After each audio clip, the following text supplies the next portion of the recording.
L'accélération des travaux et l'intensification du rythme d'évolution des travaux sur les chantiers de la CAN et du CHAN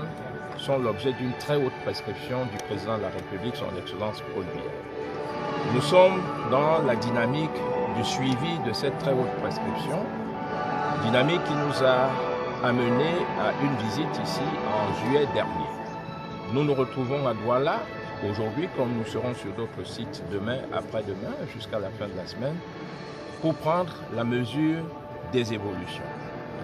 Sur ce site, nous avons pris la mesure d'évolution positive et nous nous en réjouissons, dans la mesure où nous avons eu à prendre en compte le fait que nous sommes dans une infrastructure dont l'opérationnalité et la fonctionnalité ne font plus aucun doute. Nous pouvons dire que cette infrastructure, à son état actuel, peut fonctionner à plus de 90%. De la même manière, nous sommes conscients du fait que les exigences minimales de la CAF doivent être respectées. Et avec l'entreprise, avec la responsabilité qui incombe aux contrôleurs des travaux,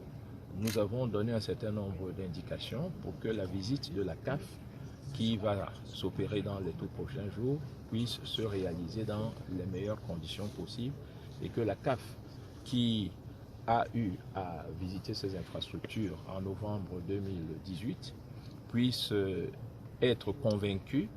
de la volonté, de la détermination forte du gouvernement, sous la très haute impulsion du président de la République,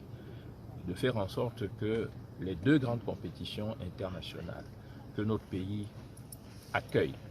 en 2020, c'est-à-dire le championnat d'Afrique des Nations,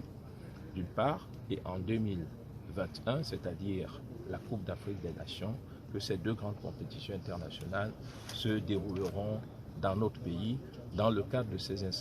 infrastructures futuristes, très modernes, dans d'excellentes conditions. Monsieur le ministre, le délai